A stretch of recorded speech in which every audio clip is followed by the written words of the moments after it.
Bonjour à tous, merci de nous retrouver à l'heure, comme tous les mardis midi, côte est des États-Unis. Aujourd'hui, on va parler mariage, contrat de mariage, pax, concubinage. On va voir quelle union choisir pour éviter les pièges dans un contexte international. Petit rappel, French Morning, c'est le média pour les francophones aux États-Unis depuis maintenant plus de 17 ans. Si vous nous découvrez aujourd'hui.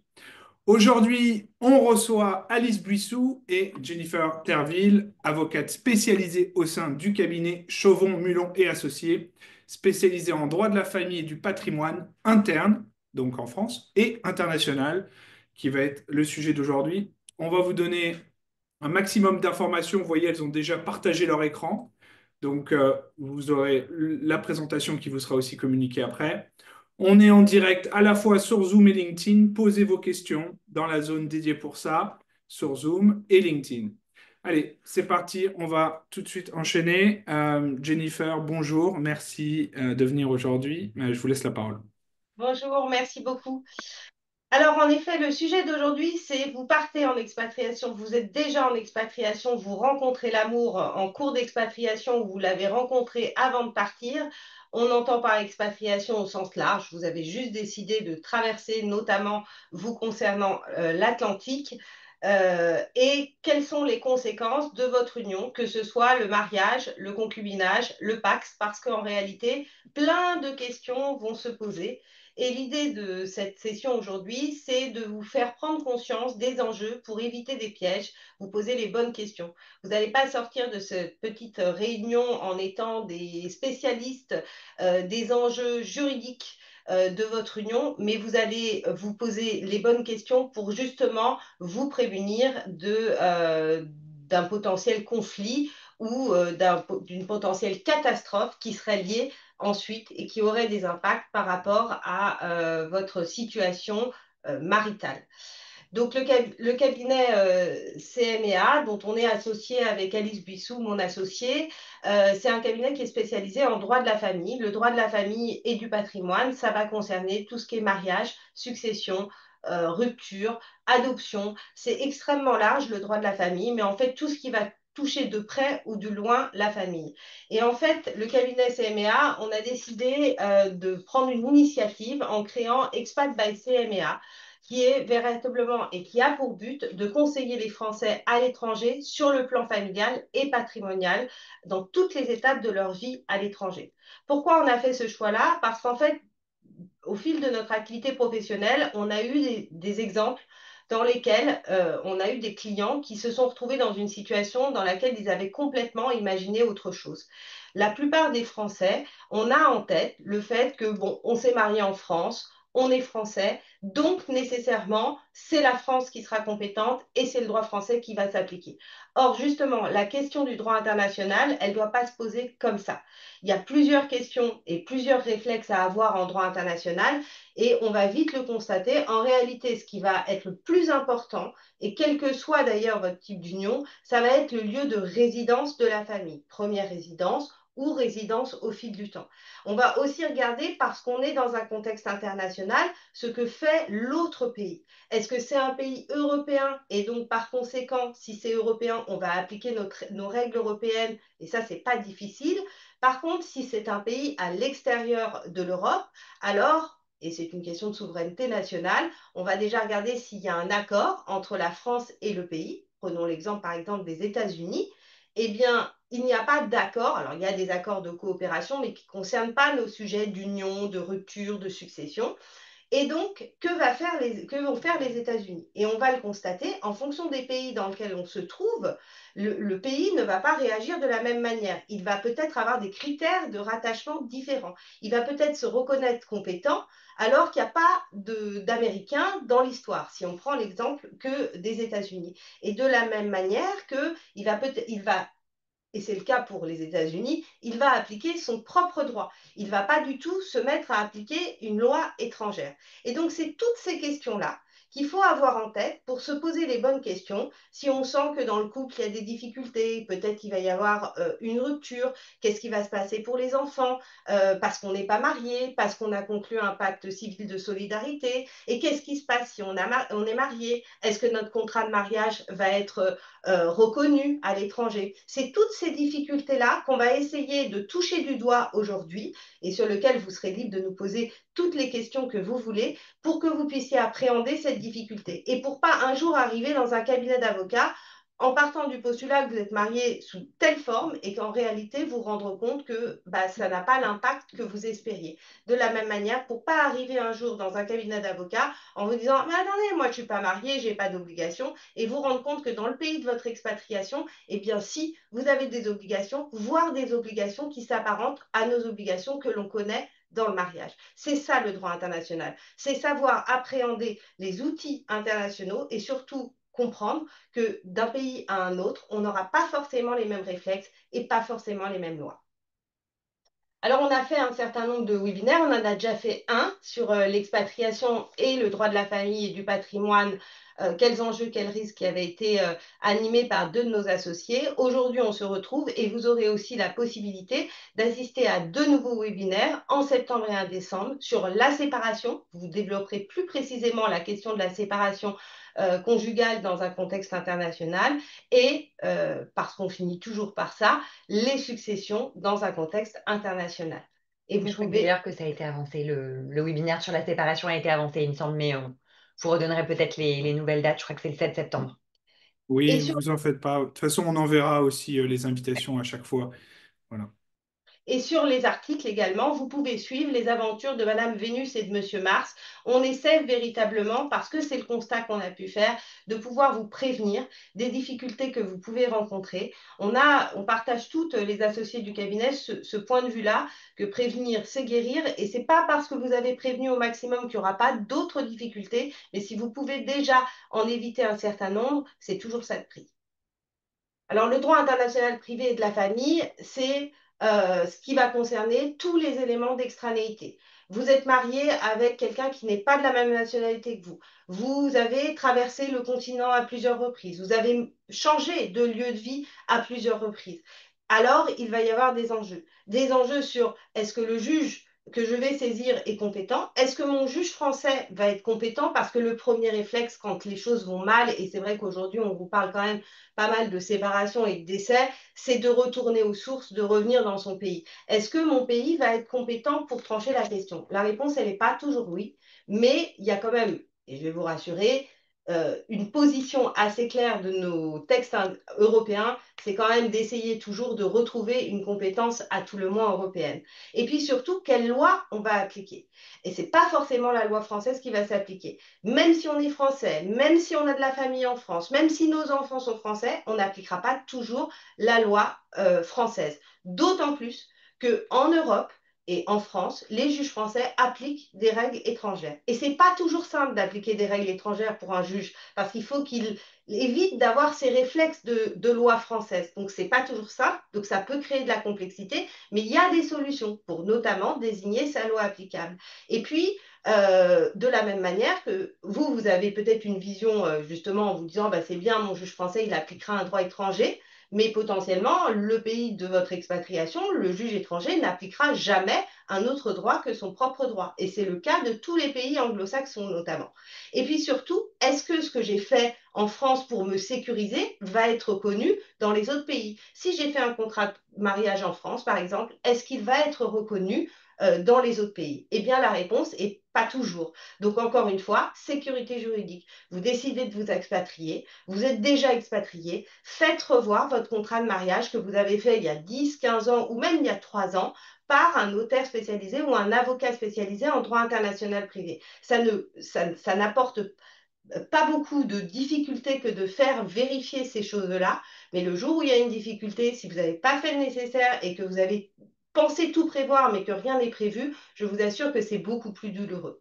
Et puis, il faut bien comprendre qu'en matière de droit de la famille, on a une véritable divisibilité de la matière. Chaque question va se poser selon un angle particulier. Ça veut dire qu'on peut se retrouver dans une séparation dans laquelle on va appliquer le droit français pour une question, le droit américain pour une autre. Et c'est tous ces éléments-là que l'on peut essayer de prévoir en fonction d'ailleurs de l'union que l'on aura choisie. Alors, on a prévu un petit quiz interactif en fait pour vous permettre. Donc là, vous voyez, il y a 4 questions qu'on vous pose, qu'on vous dévoile ici à ce stade.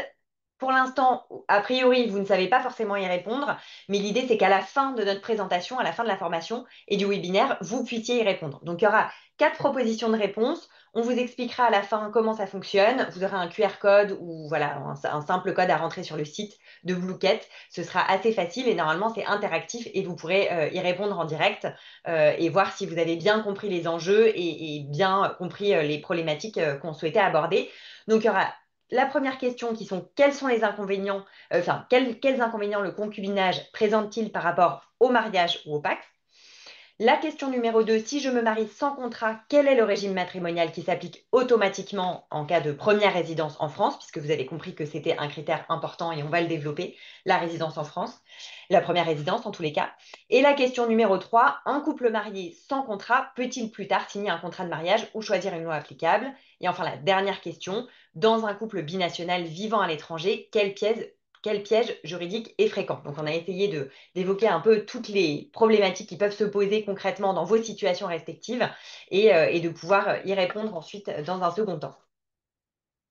Alors, le sommaire, on va aborder 3 questions principales aujourd'hui. Ça va être un focus à chaque fois. Donc, quelle union choisir entre les 3 types d'unions qui existent, donc le mariage, le pacte et le concubinage. On va évoquer les avantages et les inconvénients de chaque type de régime, de chaque union. En deuxième lieu, pour la question numéro 2, on va se poser la question du contrat de mariage, c'est-à-dire que si j'opte pour le mariage, dois-je faire un contrat et est-ce qu'il est reconnu à l'étranger? Donc on va évidemment envisager la date et le lieu de mariage, la première résidence habituelle, la variabilité des régimes en fonction des pays et puis évidemment les conséquences patrimoniales du régime matrimonial que vous aurez choisi ou pas choisi justement. Ensuite, on va se concentrer sur les points de vigilance sur lesquels il faut se concentrer. Donc là, on va vous donner tout un tas de conseils pour que vous ayez en tête ce sur quoi il faut faire attention. Les clauses types à intégrer dans les contrats et puis évidemment les risques à anticiper en cas d'expatriation.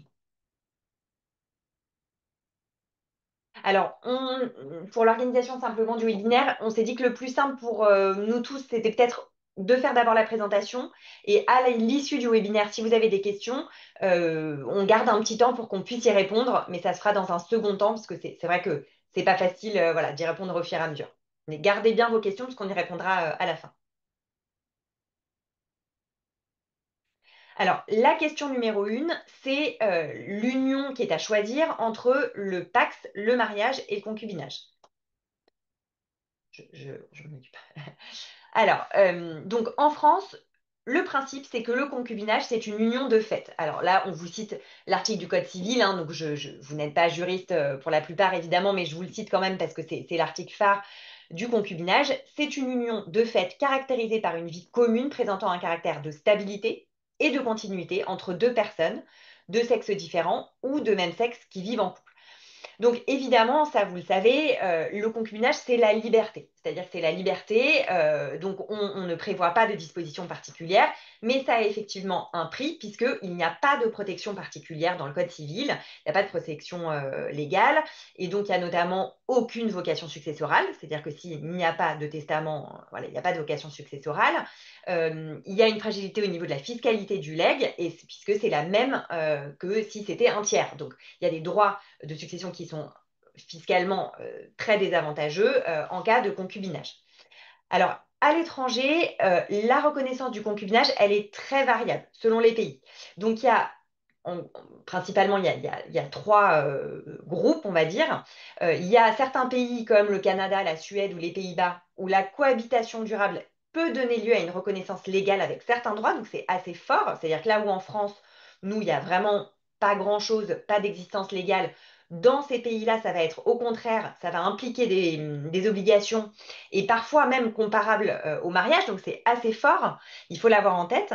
Et puis ensuite, voilà, donc ça peut avoir notamment un effet sur le divorce. Et dans d'autres pays, le concubinage, là, n'a pas d'existence, enfin, a une existence mais n'a pas d'effet légal. Et il y a en dernier lieu les pays où là vraiment il n'y a pas de reconnaissance du tout et c'est même réprimé, c'est-à-dire les unions hors mariage qui ne sont pas du tout légales, comme le Maroc, l'Arabie Saoudite ou le Nigeria. Alors là, on vous a listé plusieurs pays justement pour que vous compreniez l'organisation, voilà, selon les pays, comment ça fonctionne. Donc on a évoqué évidemment la France, où là, il y a une reconnaissance du concubinage, mais qui n'a pas d'effet juridique.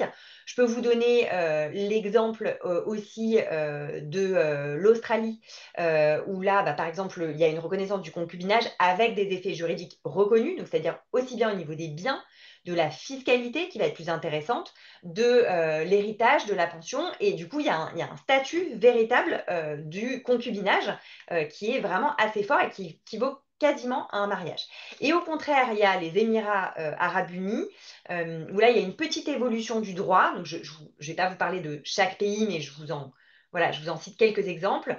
Il y a une tolérance depuis 2020, donc il y a une petite évolution juridique à ce niveau-là. En revanche, à partir du moment où il va y avoir la naissance d'un enfant, un accouchement, là, il y a un mariage obligatoire. Et il y a même des risques juridiques si le couple cohabite sans mariage après l'accouchement. Donc c'est quand même assez fort. Et c'est pareil, au Maroc, c'est tout à fait illégal et on ne peut pas cohabiter hors mariage.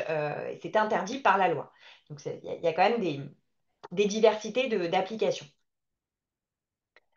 Alors, Vas-y. en cas de séparation, pour résumer, en cas de séparation, le concubinage dans la plupart des pays n'a que très peu de protection. Ça ne va pas donner lieu à des effets. Ça veut dire que vous vous séparez. En réalité, la question des enfants va rester parce que bien entendu, il faut bien sûr régler la question des enfants, mais il ne va pas y avoir d'impact patrimoniaux. C'est le cas notamment aux États-Unis. Alors, les États-Unis, il faudrait prendre État par État et c'est pas possible de vous faire une liste exhaustive.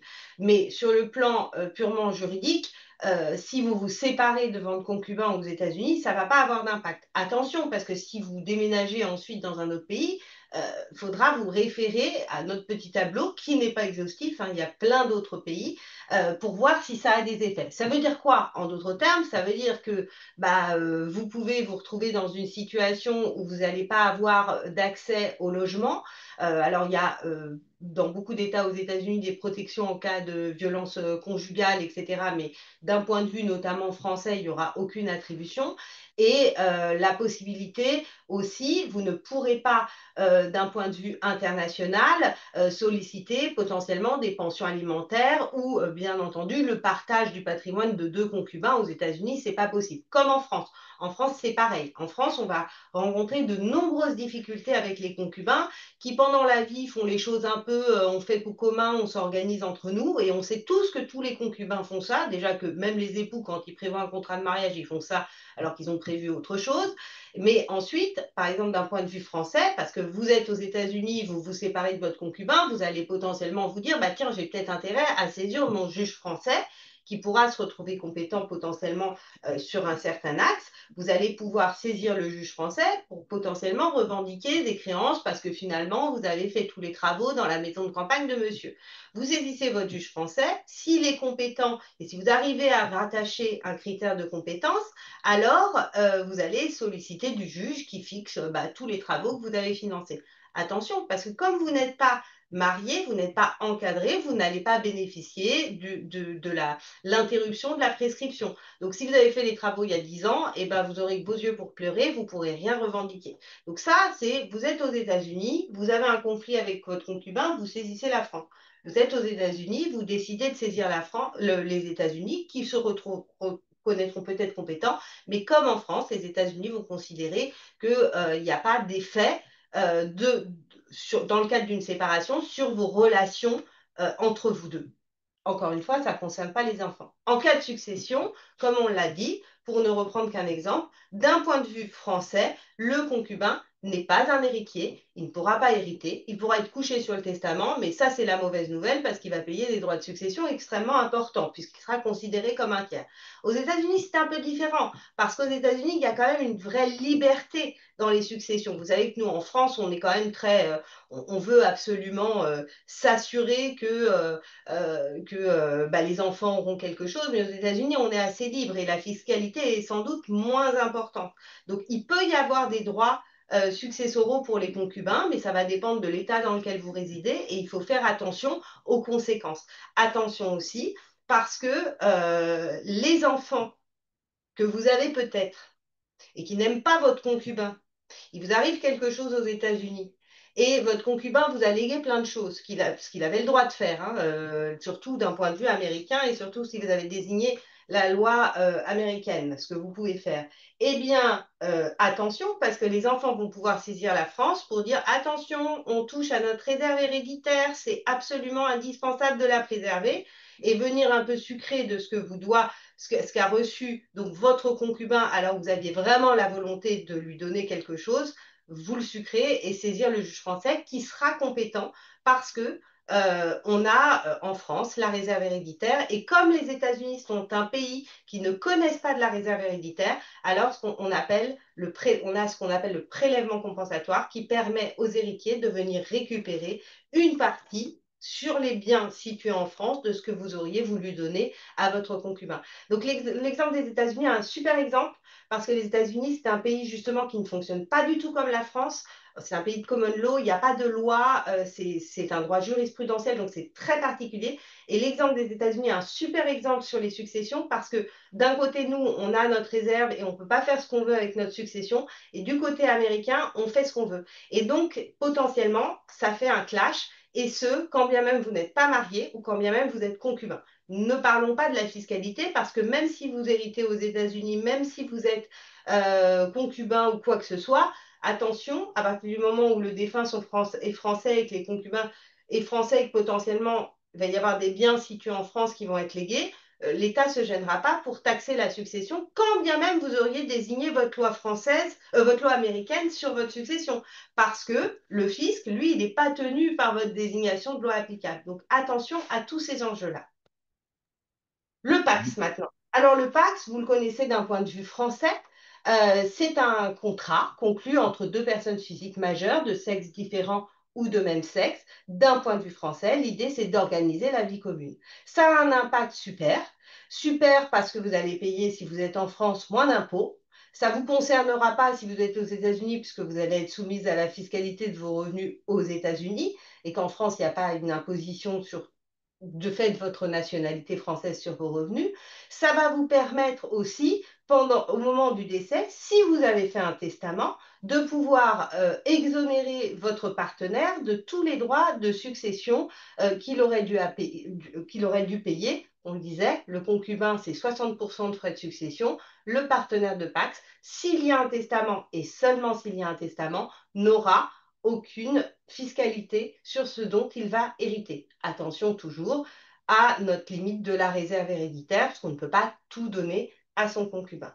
Le Pax, c'est aussi un moyen d'organiser sa vie patrimoniale. Si on achète ensemble, donc en France, le Pax, le régime légal, ça va être la séparation de biens. Mais ça permet d'encadrer les choses. On connaît les conséquences si on se sépare ou si malheureusement on décède les conséquences du pacte. C'est organisé au sein d'un contrat, c'est moins solennel que le mariage, il y a moins d'obligations que le mariage, il y en a quand même, mais c'est une manière d'organiser les choses.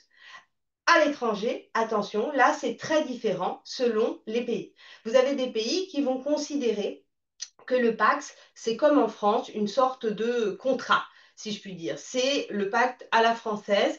Ça va être le cas également en Belgique de la cohabitation belge ou du partenariat luxembourgeois. Vous avez d'autres pays où le Pax n'existe, enfin, il y a un équivalent de ce qu'on pourrait considérer être le Pax, qui va être le partenariat mariage, mais là, le régime juridique est beaucoup plus proche que celui du mariage. Donc, on va poser une question très simple. Vous êtes dans un pays d'expatriation où le Pax n'a pas la même valeur que notre Pax à l'étranger. La question c'est est-ce que ce Pax va être reconnu à l'étranger? Pas forcément. Ou est-ce qu'on va appliquer l'équivalence du Pax dans le pays étranger. On l'a dit tout à l'heure, c'est toujours le même point. Il va falloir regarder le pays de l'expatriation. Or, pour ne prendre que les États-Unis, ils feront selon leurs propres droits. Donc, ils appliqueront leurs propres droits, ils appliqueront leurs propres règles. La question, c'est est-ce que pour eux, ce Pacs existe? Est-ce qu'il est reconnu? Est-ce que le contrat de Pacs que vous avez conclu pour notamment organiser potentiellement les choses sur le plan patrimonial va être reconnu? On va le voir sur le contrat de mariage, c'est les mêmes réflexes à avoir. En réalité, le juge américain, il est extrêmement scrupuleux, notamment dans le formalisme.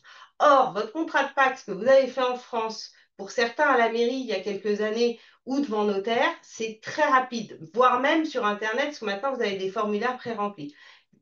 Peu de chances qu'un juge américain applique ce bout de papier, connaissant la rigidité des juges américains sur le formalisme et la nécessité de s'assurer que chaque partie a été conseillée.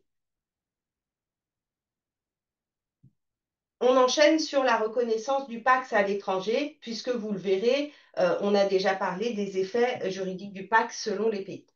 Alors, donc, votre Pacs français, vous l'avez compris et Jennifer l'a dit, c'est qu'il pourra être reconnu dans votre pays d'expatriation si celui-ci connaît dans son droit un équivalent. Donc, il y a ce qui a été décrit, donc les partenariats institutionnels, il y a deux catégories, les partenariats institutionnels, donc vraiment statut très proche du mariage, et puis plutôt les partenariats de contrat, donc qui est en vigueur dans la plupart des pays européens, en tout cas de l'Union européenne, la France, le Portugal, la Pologne, la Lituanie, etc. Et là, vous le voyez sur le PowerPoint. Donc vraiment, faire attention à ça. Là, on vous a fait une petite carte pour avoir une idée à peu près de des pays où est reconnu le Pacs à l'étranger. Donc, vous voyez qu'il y a vraiment une zone en Amérique du Sud et en Europe. Et concernant les États-Unis, le Canada et l'Australie, ça dépend en fait des États ou des provinces. Donc, c'est la législation de chaque État ou de province qui va s'appliquer. Et donc là, c'est difficile de faire une généralité, mais en gros, voilà. Et sinon, évidemment, il y a tout un tas de pays qui ne reconnaissent pas du tout le Pacs, sans surprise. Alors, le mariage, de son côté, ça reste, et on va le dire clairement, le cadre le plus protecteur pour le conjoint qui suit à l'étranger. Pourquoi c'est le plus protecteur? Parce que pour le coup, même si les effets du mariage sont peut-être différents d'un pays à un autre, tout le monde connaît le mariage. Peut-être certaines ethnies très reculées ne le connaissent pas, mais sinon, la notion de mariage, c'est clair et c'est équivalent dans tous les pays. Donc, ça veut dire que vous n'allez pas vous retrouver en ayant fait quelque chose et on vous dit, ah ben non, finalement, vous n'êtes pas marié. Donc, le mariage, c'est un cadre protecteur. Ça vous assure de protéger votre conjoint. Ça assure aussi d'encadrer les relations patrimoniales, alors plus ou moins, parce que soit on fait un contrat, on va le voir et ça permet encore plus d'encadrer les choses, soit on n'en fait pas, mais en tout cas, ça encadre les choses. Ça protège la famille. Ça évite des difficultés aussi, et je le dis dans le cas de l'expatriation, parce que tout le monde n'est pas obligé de se marier, mais dans le cas de l'expatriation, ça peut aussi éviter des problèmes de reconnaissance des enfants. Parce que, et je dépasse un peu le cadre, mais je veux dire, il y a certains pays, les enfants hors mariage n'ont pas le même statut que, et c'était pas, il n'y a pas si longtemps en France où c'était également le cas, que si l'enfant est né de parents mariés. Donc attention à ça. Ce qui est certain, c'est quand on s'expatrie, si l'objectif c'est de protéger sa cellule familiale, le mariage restera le moyen le plus protecteur. On l'a vu sur le Pacs, le concubinage, vous l'avez compris, d'un pays à un autre, c'est pas du tout la même vision des choses, c'est pas du tout les mêmes conséquences. Le mariage, en réalité, c'est toujours à peu près les mêmes conséquences, quel que soit le pays, même s'il va y avoir des interprétations différentes. Vous êtes marié, vous vous séparez, il y a souvent des obligations alimentaires, alors qu'ils ne vont pas être perçus de la même manière d'un pays à l'autre, mais ça donne lieu à des obligations alimentaires entre les époux, ça donne lieu à des conséquences entre les enfants, et ça donne lieu, en règle générale, à la liquidation de vos assets, de vos actifs.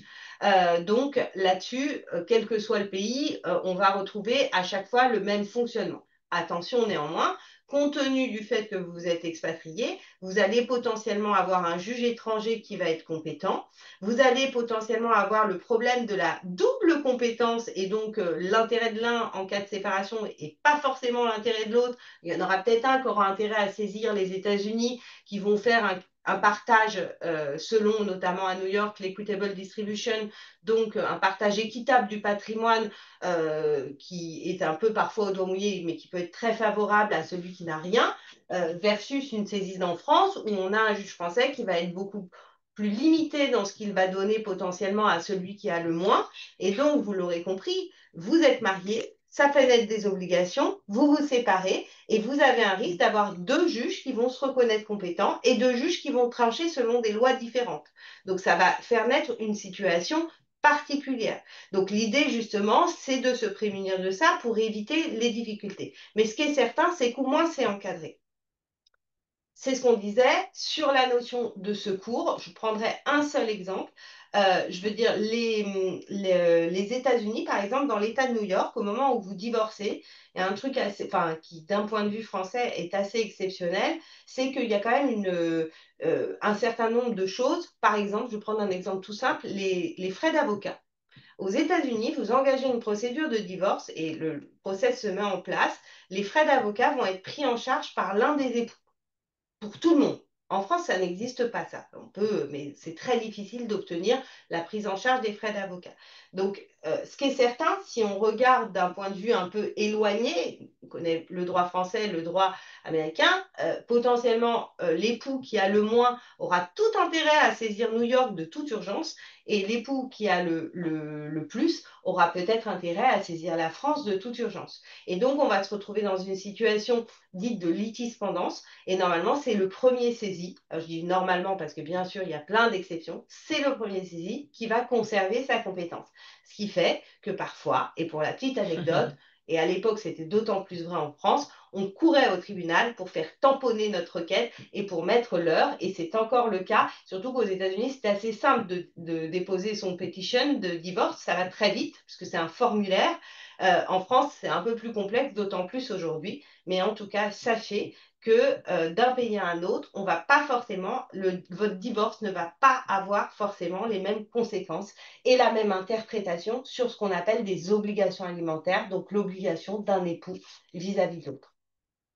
Ce qu'il faut aussi savoir, et ça c'est important, c'est que si vous êtes déjà expatrié, que vous vous dites, allez, ça y est, on se marie, ou que vous avez rencontré l'amour en cours d'expatriation, assurez-vous que votre mariage va être reconnu en France notamment. Parce que vous n'êtes pas obligé de vous marier en France parce que vous êtes français, mais reconnu en France. Et comprenez bien qu'il va falloir s'assurer que les conditions de fond sont réunies. Je prends un exemple. Les conditions de fond du mariage. Être en âge de se marier. En France, c'est 18 ans. Avoir un consentement libre, bien entendu. L'absence d'aucun empêchement. On ne peut pas se marier avec sa sœur ou avec son frère.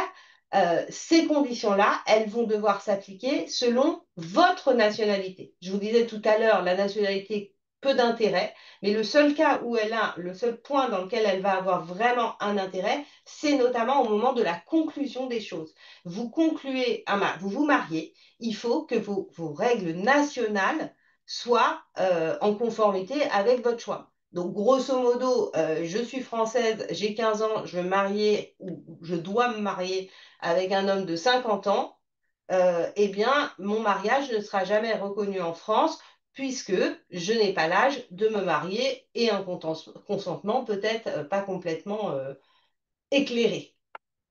Le mariage, ce qu'il faut également comprendre, c'est que ça va avoir des effets patrimoniaux et extra-patrimoniaux. Extra-patrimoniaux, ça va être la question des enfants, la question des devoirs conjugaux, notamment la fameuse question en cas de séparation de est-ce que je peux réclamer de l'argent parce qu'il a commis des fautes? Et là encore, d'un pays à un autre, l'interprétation n'est pas du tout la même. Et je dirais même que pour vous qui êtes beaucoup aux États-Unis, d'un État à l'autre, les juges n'ont pas du tout le même positionnement sur ces questions-là et les questions patrimoniales. Donc, quel régime matrimonial va s'appliquer, quelle loi applicable, est-ce que je peux choisir une loi applicable à mon contrat? Si j'en ai pas choisi, qu'est-ce qui va se passer? Et puis surtout, parce que vous êtes au stade où tout va bien et où vous êtes marié, assurez-vous que tout est en ordre. C'est-à-dire que vous avez respecté, comme je l'ai dit, les conditions françaises pour que votre mariage soit reconnu, que vous avez donc même respecté les conditions de forme, et puis surtout, assurez-vous que votre mariage est bien transcrit sur vos actes d'état civil. Pour les Français de l'étranger, on a la chance d'avoir quand même un service d'état civil assez précis. Il faut que votre mariage soit transcrit sur votre acte de naissance. Il faut qu'il y ait un acte de mariage, même si vous vous êtes mariés aux États-Unis, si vous êtes tous les deux français, vous pouvez avoir un acte de mariage qui va être transcrit à Nantes, qui est le registre du ministère des Affaires étrangères, justement pour tous les actes qui ne sont pas forcément faits en France, mais avec des Français. Attention donc de bien s'assurer de la transcription en faisant reconnaître le mariage en France. Renseignez-vous auprès du consulat. C'est quand même le moyen le plus sûr et normalement c'est une mine d'informations. Et vous n'êtes pas obligé de revenir en France pour le faire. Mais attention, faites-le vite après votre mariage. Assurez-vous de ça assez rapidement après le mariage parce que si vous ne le faites pas tout de suite et que les choses ne sont pas faites tout de suite, alors le schéma est plus long puisqu'il faudra passer par la voie du procureur. Et pour connaître les institutions françaises, pour le coup, elles sont potentiellement très complètes, mais très lentes. On vous a mis une petite carte que vous pourrez regarder avec attention, mais pas d'inquiétude pour ceux qui se sont installés aux États-Unis ou même au Canada. La question qui peut se poser, bien entendu, c'est vous êtes marié, est-ce que le mariage est autorisé dans le pays dans lequel on se trouve? Et c'est le cas notamment pour les couples de même sexe, puisqu'il y a encore beaucoup de pays qui ne reconnaissent pas le mariage entre couples de même sexe. Pire encore, il y a des pays qui pénalisent les relations. Donc, avant de vous expatrier dans un autre pays, pour les couples de même sexe, assurez-vous, un, que bon, bah, vous ne risquez pas de condamnation pénale, quelle qu'elle soit, même si ça va de soi, et que c'est la chose que vous allez vérifier. Mais ce que vous allez peut-être moins vérifier, c'est que votre mariage sera reconnu à l'étranger, et c'est en réalité là-dessus qu'il va falloir vraiment vous poser la question. Et donc, pour ce faire, il faut que le pays d'expatriation connaisse du mariage entre personnes de même sexe.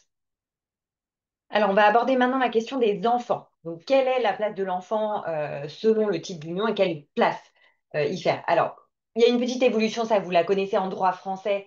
Avant, il y avait une différence entre les enfants nés hors mariage et les enfants nés pendant le mariage, hein, ce qu'on appelait hors mariage les enfants naturels. Donc, évidemment, il y a eu une réforme en 2005 et tous les enfants ont les mêmes droits, qu'ils soient nés dans le cadre d'un mariage, d'un pax ou d'une concubinage ou d'un concubinage. Alors, en termes de filiation, c'est le même régime et l'égalité, elle concerne tous les points, tout ce qui concerne l'enfant, hein, donc à la fois le nom de famille, à la fois les droits successoraux, hein, on ne peut pas désavantager un enfant parce qu'il est évidemment né hors mariage, en termes d'autorité parentale, et effectivement, il n'y a aucune différence, quel que soit le statut du couple, en termes de reconnaissance de l'enfant. Là, concernant l'autorité parentale, on vous a fait un petit schéma pour voir selon en fait l'union dans laquelle vous êtes. Il y en a deux, hein, donc le mariage puis le pacte et le concubinage, les hypothèses qui s'appliquent. Donc, si les deux parents reconnaissent l'enfant dans le cadre du mariage, il y a une autorité parentale conjointe automatique. Alors, l'autorité parentale, je ne sais pas si ça vous parle. L'autorité parentale, c'est vraiment faire tous les choix pour les enfants. Donc, par exemple, l'inscription à l'école, tous les choix médicaux, les traitements, les suivis hospitaliers, etc. Donc cette autorité parentale, tous les choix importants de la vie de l'enfant, elle va être automatique en cas de mariage. En cas de pax ou de concubinage, il y a une autorité parentale si l'autre parent, donc le père, hein, reconnaît l'enfant dès la première année de vie. C'est important ça parce que dès lors que l'enfant n'est pas reconnu par son père dans la première année de vie, il va falloir en solliciter l'attribution, donc solliciter l'autorité parentale conjointe. Donc, il va falloir faire une démarche auprès, voilà, plus tard, ultérieurement. Donc, c'est un petit peu plus complexe. Donc, vraiment, l'importance de reconnaître l'enfant au moment de la naissance. Et sinon, donc, c'est un seul parent, évidemment la mère, hein, celle qui accouche, qui a l'autorité parentale. Et faites attention, un petit point focus, ce n'est pas parce qu'on se marie après la naissance de l'enfant que du coup vous bénéficiez de l'autorité parentale automatiquement. Il faut faire la demande et donc faire des démarches. Concernant l'adoption, alors le mariage évidemment permet l'adoption conjointe ou l'adoption de l'enfant du conjoint plus facilement. Donc là, encore une fois, vous êtes davantage protégés en cas de mariage et vous avez une palette plus large de possibilités vis-à-vis des enfants et de l'adoption. Et en cas de pax ou de concubinage, l'adoption conjointe n'est pas possible. Ce qui va être possible, c'est l'adoption simple de l'enfant du partenaire, où l'adoption individuelle est envisageable. Donc là, vraiment, il y a une différence de régime concernant l'adoption entre le mariage et les autres types d'unions. Alors, la loi applicable est la compétence juridictionnelle. Donc, la compétence, dans la majorité, c'est une différence avec la question du régime matrimonial, etc. Mais en matière d'enfants, dans la majorité des pays, la compétence, elle revient au lieu de résidence habituelle des enfants. Donc, vraiment, que là, vous soyez en expatriation, vous êtes aux États-Unis, vous vivez aux États-Unis, la compétence, ça va être le tribunal, a priori, américain. Et voilà, ce sera pareil ailleurs. Et la juridiction, la loi applicable va être la loi, ce qu'on appelle la loi du fort. Donc en fait, c'est la loi du pays où la juridiction est saisie. Donc aux États-Unis, on va saisir le tribunal américain et appliquer la loi américaine. Attention, si vous déménagez dans d'autres pays, il y a des pays qui refusent d'appliquer une loi qui n'est pas de la nationalité de l'enfant. Donc, c'est-à-dire que l'enfant, par exemple au Vietnam, hein, on vous cite l'exemple du Vietnam, le Vietnam ne va statuer sur un enfant uniquement s'il est de nationalité vietnamienne. Donc, c'est assez restrictif. Donc, il faut faire attention à ça. Donc, si vous vous retrouvez en expatriation dans certains pays, on peut vous refuser l'application de la loi locale. Que se passe-t-il en cas de séparation? Donc la résidence des enfants, comment cela va s'organiser? Alors là, c'est vraiment très variable. C'est très variable, c'est en fonction de chaque pays. Il va y avoir une espèce de mentalité qui va se dessiner, une jurisprudence en fonction de plusieurs critères.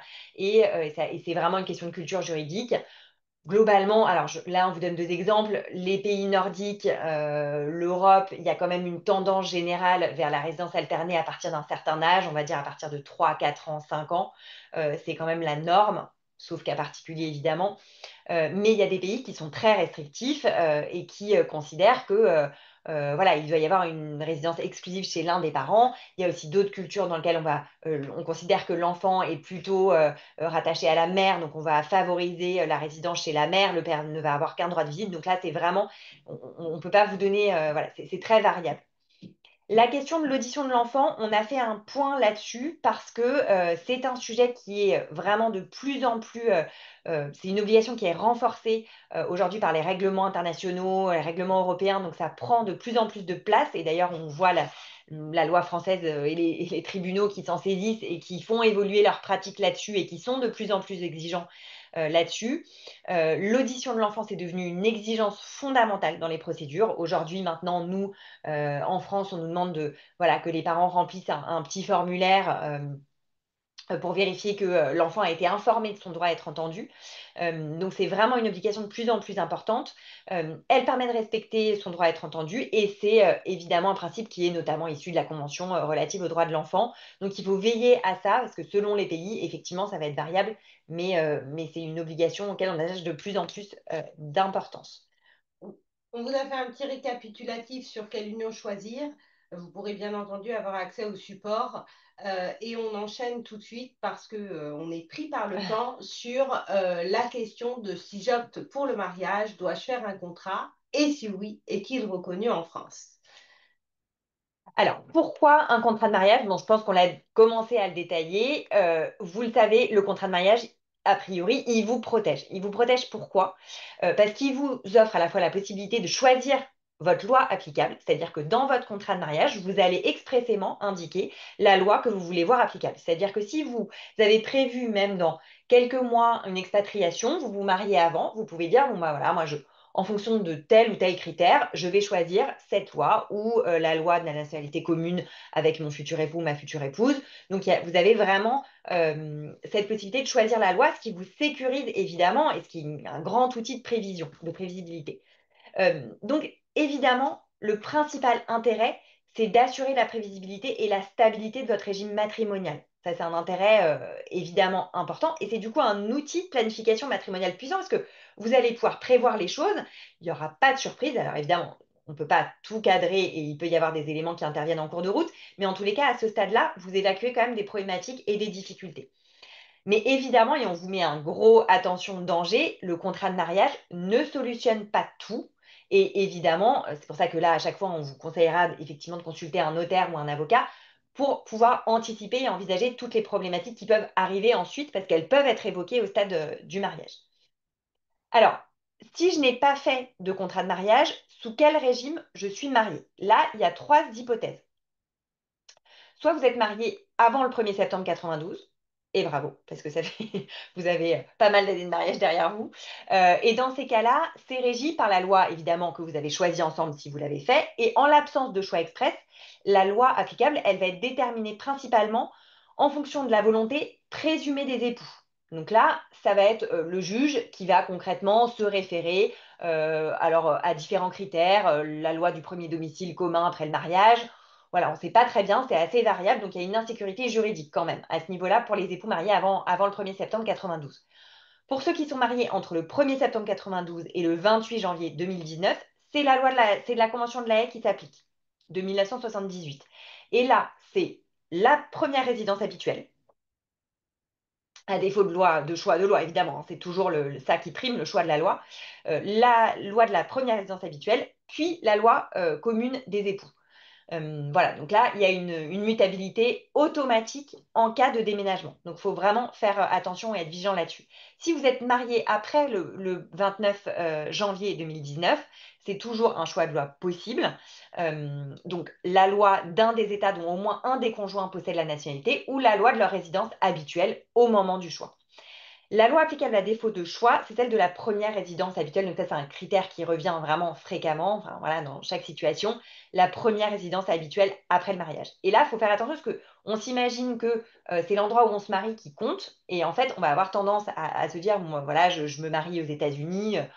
Ou alors au contraire, je me marie en France, on fait des allers-retours, on vit aux États-Unis, et puis on va faire l'aller-retour parce que notre famille est en France pour se marier en France, et on va s'imaginer que bah, de toute façon, on est français, on s'est marié en France et tout est applicable, la loi va être française. Là, non, on fait attention et effectivement, ça va être la première résidence habituelle. Et la loi de votre nationalité commune aussi, dans un second temps, qui sera retenue. La communauté, non, la communauté, alors donc, quel est le régime qui s'applique en France si vous n'avez pas fait de contrat de mariage?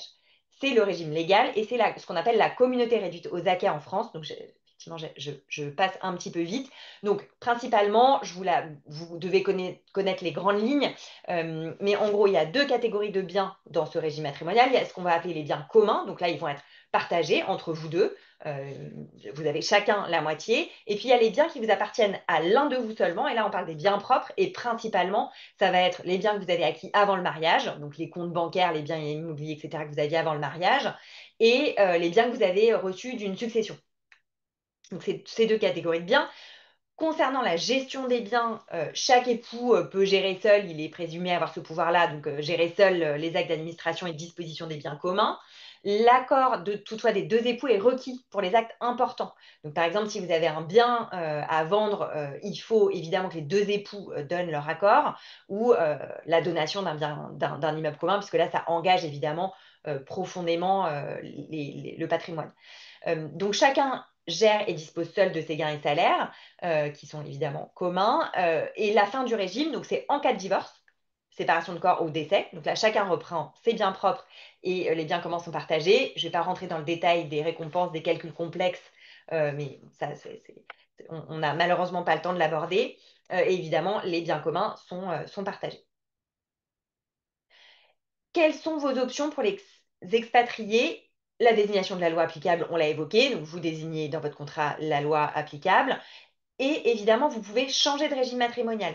Donc, vous pouvez, par exemple, ou le faire en tout cas en cours de route, c'est-à-dire que vous vous mariez sans contrat de mariage, vous partez en expatriation. Au moment du divorce, donc là je pense à un dossier qui m'est arrivé, donc au moment du divorce, ils se rendent compte qu'en fait ils étaient en communauté universelle parce que du fait de leur résidence habituelle, Tous les biens, l'intégralité des biens étaient communs, donc c'est quand même particulier. Et là, ils sont retournés chez le notaire pour régulariser la situation et la faire correspondre à leur volonté et ce qu'ils avaient en tête initialement, c'est-à-dire pas une communauté universelle, mais le régime légal français.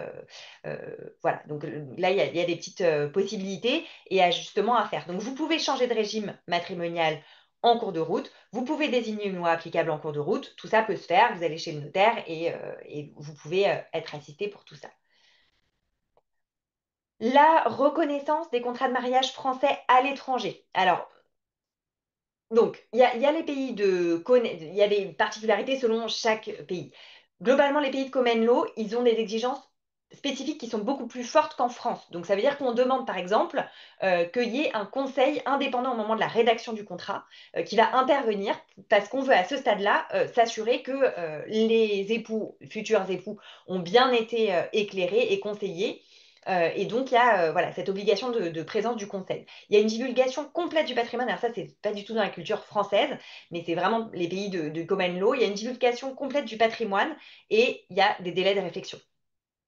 Il y a certains pays qui ne reconnaissent pas le concept de régime matrimonial, qui n'existe pas. Voilà, il y a le mariage et il n'y a pas différents régimes matrimoniaux. Donc, par exemple, les pays de Common Law ou le droit islamique. Attention, les contrats ils peuvent être jugés inéquitables s'ils désavantagent économiquement la partie la plus faible. Donc ça, il y a notamment des problématiques avec les États-Unis, la question de la prestation compensatoire qui existe en France, qui parfois peut être écartée dans certains pays et qui va être considérée comme voilà, pas forcément équitable et donc qui ne vont pas être appliquées, qui vont être écartées par les juges. Alors, donc, important quand vous contractez, enfin voilà, quand vous envisagez de rédiger un contrat et de signer un contrat de mariage international, il faut qu'il respecte à la fois les normes anglo-saxonnes et les normes européennes, parce qu'en plus, quand vous partez, vous vous mariez avec un contrat de mariage et que vous envisagez des expatriations, souvent on déménage plusieurs fois. Il y a plusieurs expatriations dans une vie voilà, de mariage. Donc du coup, il faut vraiment s'assurer qu'ils soient valables de façon la plus large possible. Traduisez surtout le contrat, ça c'est maintenant c'est assez habituel, dans toutes les langues. Parce que on s'assure à ce stade-là qu'il y a une compréhension mutuelle par les tribunaux. Et généralement, on fait, voilà, sur les 2 pages, il y a les traductions en français, en anglais, enfin, en tout cas selon la langue qui est concernée, le pays qui est concerné. Évitez, soyez le plus simple possible. C'est pour ça que c'est bien de travailler à la fois avec notaire et avocat. Évitez les régimes un peu complexes à tiroir ou voilà, qui vont pas être forcément compris dans tous les pays. On va rester voilà, le plus simple possible de manière à ce que ce soit valable dans le plus de pays possible. Sur donc, le contrat de mariage étranger, la question du prénuptial agreement, est-ce qu'il est reconnu en France? Il y a des exigences formelles minimum.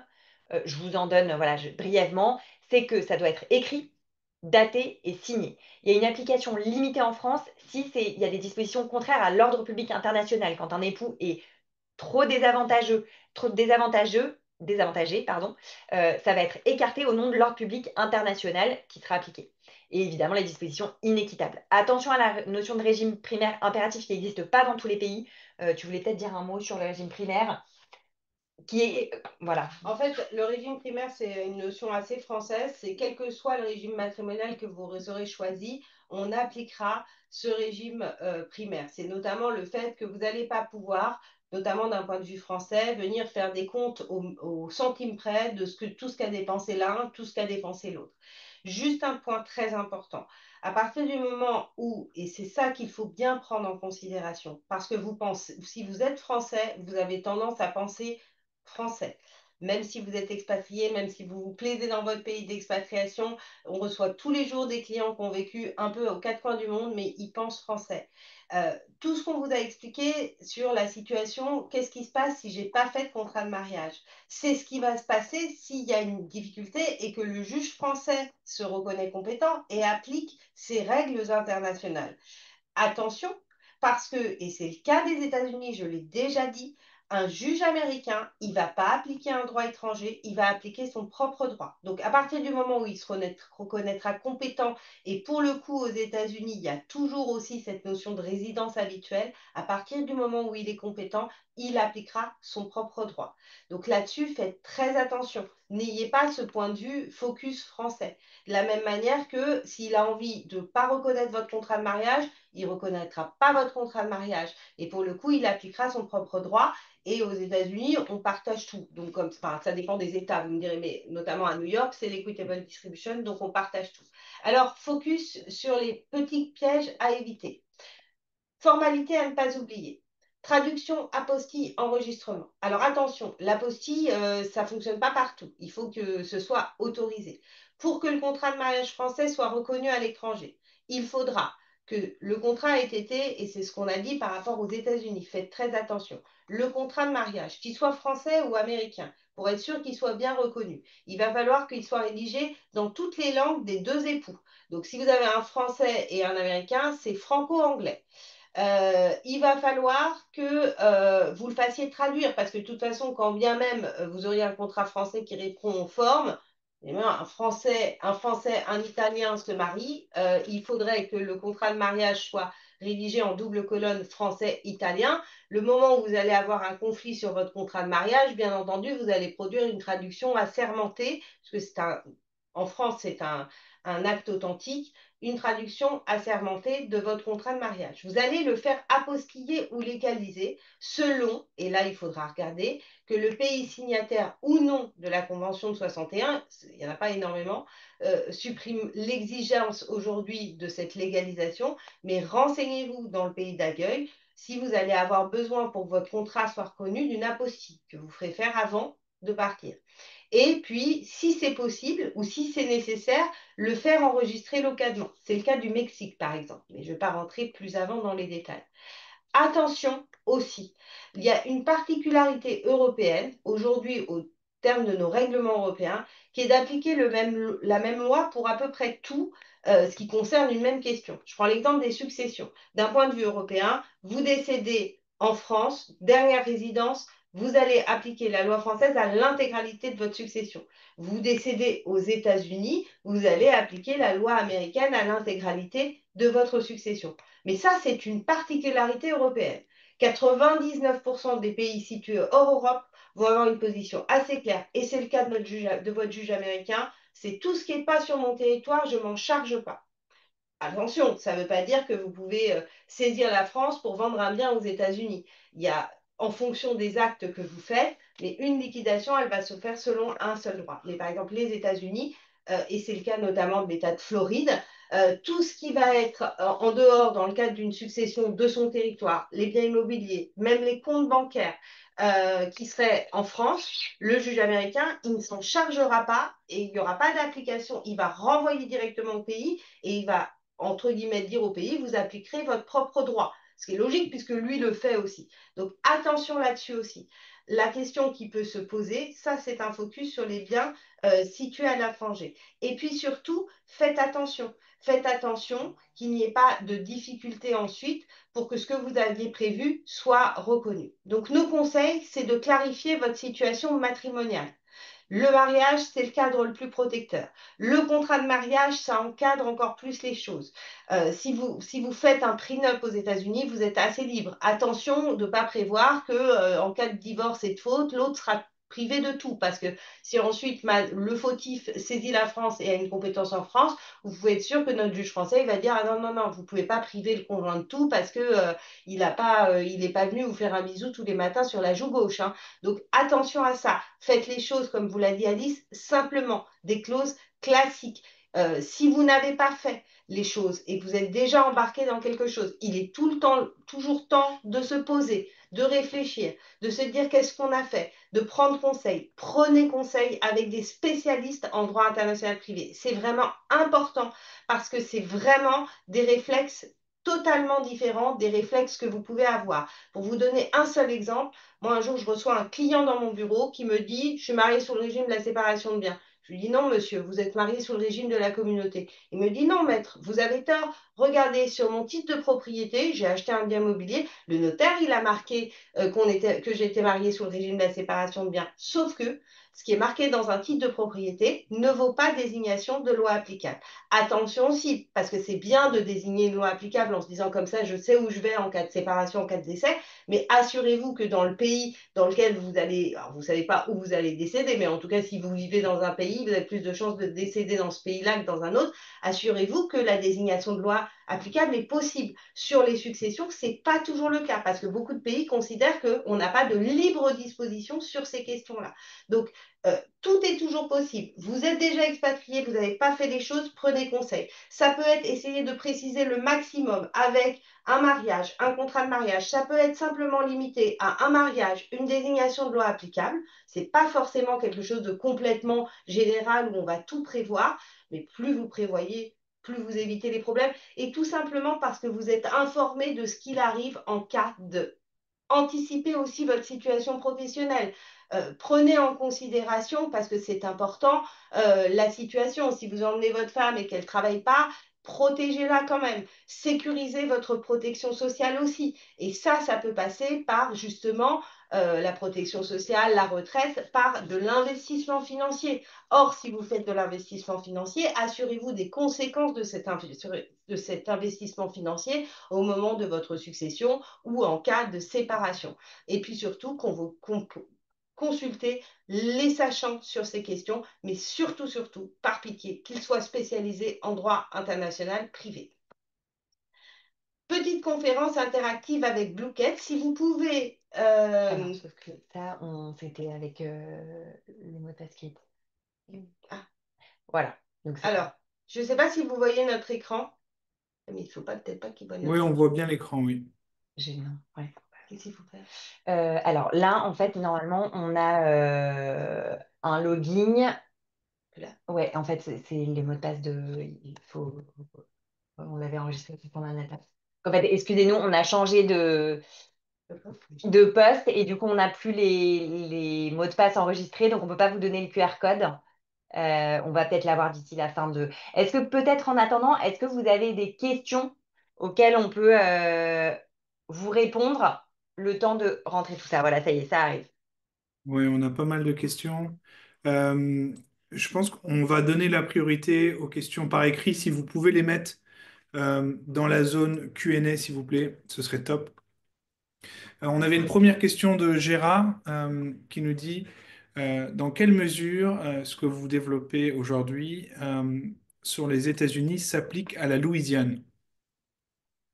Bah, en fait, quand on parle des États-Unis, alors nous, on n'est pas avocat aux États-Unis. Et je pense qu'il y a même peu d'avocats aux États-Unis qui seront en mesure de donner la loi de chaque État des États-Unis, parce qu'il y en a un certain nombre. Et notamment en matière de droit de la famille, j'attire votre attention sur le fait que rien que sur l'application enfin, même si la notion de régime matrimonial n'est pas la même en France et aux États-Unis, d'un État à un autre, on n'est pas du tout marié sous le même régime. Ça peut être de l'equitable distribution pour certains pays, de la communauté pour certains États, de la communauté pour d'autres. Donc sur la Louisiane particulièrement, je ne peux pas vous apporter une réponse comme ça, mais en tout cas, comme on est sur des États, un État fédéré, il faut regarder la loi de l'État fédéré. Après, si c'est d'un point de vue français et que tout le monde est, enfin que vous êtes français, on pourra toujours récupérer, et c'est le principe de nos textes internationaux, enfin européens, on pourra toujours récupérer une compétence et on pourra toujours voir dans quelle mesure on peut appliquer une loi étrangère. Attention quand même sur les obligations alimentaires, mais on peut toujours récupérer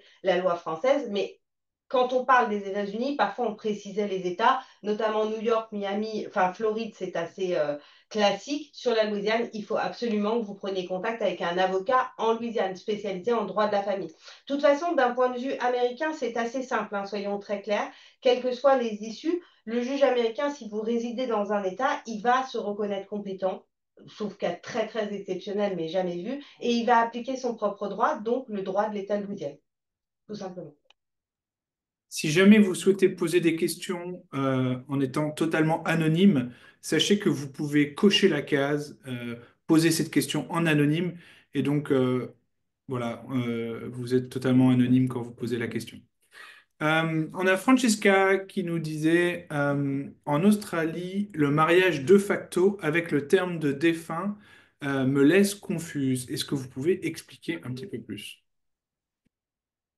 Je suis pas sûre d'avoir compris la question. Alors, le mariage de facto, c'est lié au concubinage. En fait, en Ah oui, Australie, d'accord. quand vous êtes, enfin, d'un point de vue australien, quand vous êtes concubin, vous allez, pendant un certain temps, que l'union a duré suffisamment de temps, on va considérer que vous êtes dans un mariage de facto. Ça veut dire qu'en réalité, les conséquences de ce concubinage, les effets de ce concubinage, seront potentiellement les mêmes que dans un divorce, donc avec potentiellement des obligations alimentaires, etc. Et il en va de même pour les règles de dévolution successorale. Donc, est-ce que je suis héritier? En France, si vous êtes concubin, qu'il n'y a rien de prévu, qu'il n'y a pas de testament, vous n'êtes rien du tout, hein. Vous aurez cacahuète de votre concubin. Mais en Australie, de la même manière que votre union de facto a des conséquences comme, comme pour un couple marié, ça aura également des conséquences en matière de succession et donc potentiellement de choses dont vous pourrez hériter. On a fait un petit tableau avec la plupart des pays, on a fait un petit tableau assez développé. Mais encore une fois, si vous voulez, la question, c'est de s'assurer, et ça nécessite quand même, vous ne trouverez pas un avocat qui connaîtra tous les droits de tous les pays du monde en matière de succession. Mais en tout cas, pour l'Australie, c'est le statut, pour le coup, de mariage de facto, et ça a les mêmes conséquences qu'un mariage, et donc, en cas de séparation, potentiellement des conséquences similaires au divorce. Parfait. Sur LinkedIn, il y a quelqu'un qui m'a demandé vos contacts. Je crois le slide d'après à vos contacts. Oui, Parfait, Oui. voilà. Donc là, vous avez les contacts à l'écran si vous souhaitez entrer en contact. On a une ou un auditeur anonyme qui nous dit qu'il a une carte verte. Il est pacsé en France. Est-ce qu'un mariage aux États-Unis ou en France avant notre départ peut aider à faciliter l'expatriation de ma compagne avant que je démarre les démarches de sponsoring pour sa carte verte? Merci. alors l'obtention de la carte verte, c'est un sujet à chaque fois semé d'embûches, mais Alors, petit vas-y. point. Euh, Deux choses. C'est du droit de l'immigration. De manière générale, le mariage facilite quand même, hein, parce on va considérer que c'est une union plutôt sérieuse. Je ne peux pas répondre précisément à la question concernant les États-Unis et l'obtention de carte verte, parce que là, en réalité, la seule réponse que vous allez avoir, c'est de la part d'un avocat en droit de l'immigration. Néanmoins, vous pouvez contacter en tant que Français, et je crois d'ailleurs qu'elle avait participé à un webinaire avec vous, Romain, Oui Immigration. C'est son boulot. C'est une entreprise française qui justement s'occupe de vous renseigner, de prendre les renseignements pour les papiers nécessaires en cas d'expatriation. Et elle pourra, enfin ils pourront, puisque ils sont deux, répondre à ces questions. Donc oui, immigration, vous tapez sur Internet et je sais qu'elle est intervenue auprès de French Morning. Je confirme tout à fait. On fait des sujets immigration en webinaire, on va dire au moins 2 fois par an. On a fait notamment avec Oui Immigration. Donc, n'hésitez surtout pas à aller voir. Tous nos webinaires sont enregistrés, donc, et les contacts sont à chaque fois juste en dessous du replay. Donc, n'hésitez pas à les contacter directement.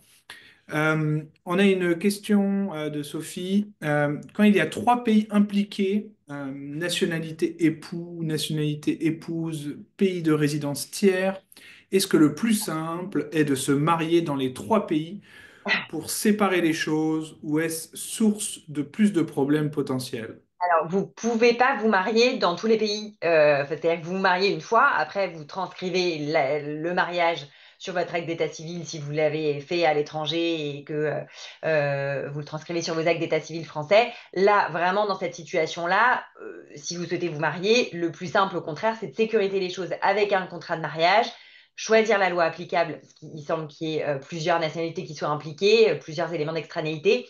Donc là, un contrat de mariage, vous désignez la loi applicable, le régime matrimonial et vous encadrez les choses comme ça. Mais vous ne pouvez pas vous marier plusieurs fois dans différents Et pays. surtout pas. Surtout pas, parce qu'en fait, on se retrouve dans des situations complètement hallucinantes. Il y a un vieil arrêt de la Cour de cassation française qui dit divorce sur divorce ne vaut, et c'était typiquement une situation de droit international, et c'est un très vieil arrêt, hein, à une époque où il y avait peut-être moins de mobilité des individus, mais justement, en fait, bon, alors, ça ne concernait pas le mariage, mais le divorce. On avait une épouse, et c'était avec les États-Unis, je ne sais plus quel État, qui avait divorcé aux États-Unis et elle a ensuite demandé le divorce en France. Et en réalité, alors, qui a été prononcé, c'est monté jusqu'à la Cour de cassation. Enfin, ça a été toute une histoire. Et la position, c'est divorce sur divorce ne vaut. On ne peut pas divorcer deux fois de la même personne, enfin, sauf si on se remarie avec la même personne, ce qui existe. Mais c'est le même raisonnement dans le mariage. Donc vous allez me dire, bah oui, mais si mon mariage, vous me dites que j'ai pas fait les formalités et qu'il va pas être reconnu en France. En réalité, vous trouverez toujours un moyen de le faire même a posteriori, reconnaître en France, si tant est que vous avez respecté les formes, que vous n'êtes pas dans un mariage forcé. Bon, enfin, vous n'avez pas forcément, si vous avez été marié de force, avoir envie que votre mariage soit reconnu en France. Donc surtout, ne vous mariez pas à plusieurs endroits. Surtout sur les contrats de mariage aussi. En fait, à partir du moment où vous faites les choses quelque part, il faut respecter au maximum les règles. Et surtout, ne multipliez pas. Vous dites pas, bon, bah, allez, j'ai fait un contrat de mariage en France. Oh, tiens, je vais partir aux États-Unis, je vais faire un prenup aux États-Unis. Surtout, si vous n'avez pas bien transmis le document, l'avocat américain, il ne va pas forcément avoir connaissance de ce que vous avez décidé.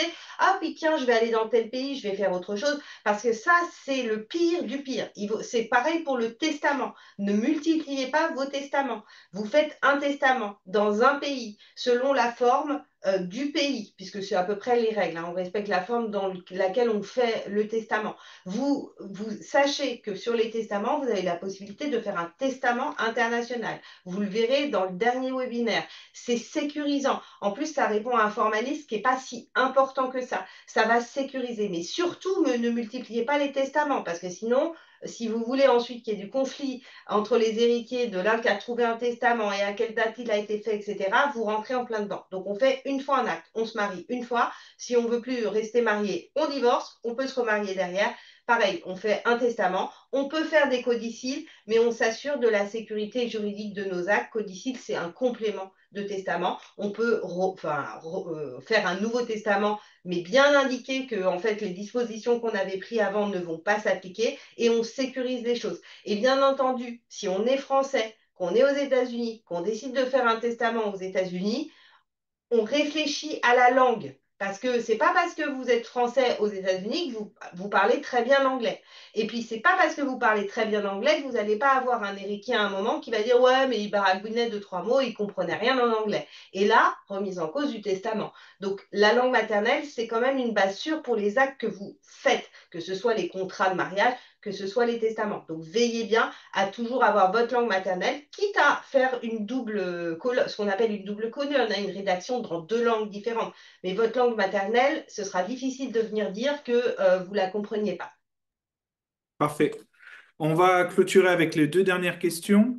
Un auditeur anonyme qui nous dit, peut-on divorcer de quelqu'un qui le refuse en le publiant sur les journaux? Dans quel pays ce processus s'applique-t-il? Alors, sur la question de divorcer de quelqu'un qui le refuse, oui, en tout cas en France, après c'est variable, mais en tout cas en France, effectivement, on peut divorcer de quelqu'un qui le refuse. Il y a une procédure de divorce qui va être entamée. Alors, la partie, l'époux ou l'épouse en face, soit ne va pas se présenter, ou alors va dire qu'elle s'oppose au divorce, mais de toute façon, il y a un motif de divorce qu'on trouvera, soit euh, un temps de séparation suffisant, un divorce pour faute, mais en tout cas, on pourra aboutir à un divorce. La question de... Il y avait deux questions. Alors, Oui, publier dans les... je n'ai jamais vu. Moi non plus. Après, il y a la question à la fois de la procédure du divorce, donc est-ce qu'on peut divorcer de quelqu'un, et puis la manière dont l'autre va être informé. Est-ce que c'est ça que vous évoquez? Je suis pas sûre. Donc, est-ce qu'une publication par les journaux là, est une manière dans certains pays de reconnaître voilà, qu'on a ce qu'on appelle toucher l'autre partie, donc elle serait informée, réputée être informée. Je connais pas. En tout cas, ça se fait pas en France ni dans les pays, enfin pas aux États-Unis non plus, hein, sauf Non, erreur. Voilà, en effet, on ne peut pas, d'un point de vue français, rester marié. La plupart des pays acceptent le divorce. Il y a maintenant très peu de pays qui le refusent. Alors, en effet, il y a certains pays qui demandent un certain nombre de critères pour pouvoir divorcer, mais de plus en plus, c'est quand même facilité puisque ça se démocratise. Et ce qui est important, et ce que disait Alice, c'est que si vous êtes seul dans la procédure parce que l'autre refuse de se défendre, et c'est souvent une position hein, que de mettre moi, ce que j'appelle la théorie de l'autruche, donc de mettre la tête dans le sable, surtout, ne vous dites pas, ouais, je vais signifier vite fait, parce que le problème, c'est qu'ensuite, si vous voulez faire exécuter votre décision dans un autre pays, la première chose, et ça, c'est la 99,9% des pays, ils ont une règle. Pour reconnaître une décision à l'étranger, ils vont s'assurer que l'autre a bien été informé, a pu faire valoir ses droits de la défense et qu'il n'y a pas de modalité qui serait contraire à l'ordre public du pays.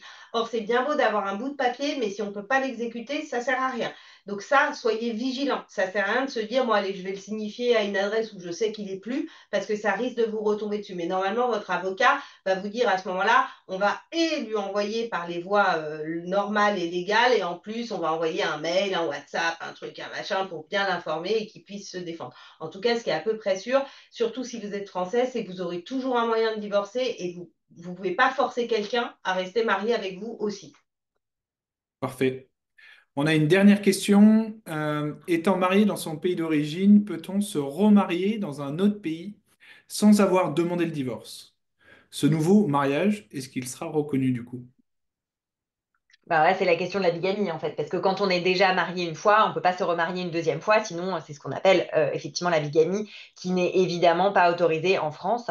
Voilà, donc tout dépendra du pays dans lequel vous êtes, mais en tous les cas, en France et dans la plupart des pays, voilà, en tout cas les États-Unis, etc., en Europe, c'est pas du tout possible. Votre mariage sera pas Attention néanmoins, dans les pays qui autorisent la bigamie. polygamie, déjà en règle générale, il faut quand même avoir la nationalité du pays et être dans le pays, hein. C'est-à-dire que c'est pas tiens, je vais aller y passer des vacances et je vais me trouver une seconde femme, c'est un peu plus compliqué que ça. Les règles sont souvent très strictes et notamment, je pense au Sénégal, vous devez choisir avant de vous marier, au moment de votre premier mariage, le nombre de mariages que vous aurez. Donc si vous n'avez pas choisi, bah, vous ne pourrez pas avoir d'autres femmes. Et par contre, attention, enfin, ou aussi les conséquences, ça veut dire que même si vous avez quelqu'un qui s'est marié et qui est marié avec deux femmes de manière complètement légale, les deux femmes pourront percevoir certaines choses, mais pas d'autres. Donc sur l'héritage, ça ne va pas fonctionner, ça va être finalement que le premier mariage qui va exister, donc la deuxième épouse, tant pis pour elle. Par contre, elle va pouvoir bénéficier, et ça c'est l'application un peu c'est la position notamment des juridictions européennes, de ne pas priver quelqu'un qui n'a pas choisi une situation. Elle va pouvoir toucher, par exemple, une partie de la pension de réversion du défunt, etc., etc. Mais en tout cas, d'un point de vue purement légal, non, vous ne pouvez pas aller vous marier, en tout cas d'un point de vue français, votre deuxième mariage n'aura pas d'existence. Surtout si vous vous mariez une deuxième fois, si vous êtes déjà marié dans un pays, que vous venez vous marier en France avec une seconde femme, vous risquez aussi quelque chose pénalement, puisque pour le coup, la polygamie est interdite. Mais il faut bien s'assurer, et ça, là pour le coup, il faut s'assurer que dans le pays dans lequel vous allez être, vous avez la possibilité de vous marier avec une seconde femme et que c'est autorisé par la loi du pays. Merci à toutes les deux. On a fait le tour des questions. Je pense qu'on va vous libérer. Euh, Tout ça, c'est enregistré. Donc, si jamais il y a des points qui vous ont échappé, vous pouvez les revoir en allant sur frenchwarning.com ou en allant sur les réseaux sociaux habituels, YouTube, Facebook, LinkedIn. C'est disponible en ligne à vie. Donc, profitez-en. Merci encore. Bonne Merci soirée, Romain. du coup, puisque vous êtes à Paris. Et j'espère à bientôt et au prochain webinaire avec Chauvron-Mulon Associés. Merci Merci à beaucoup. vous. Au Bonne revoir. soirée. Au revoir.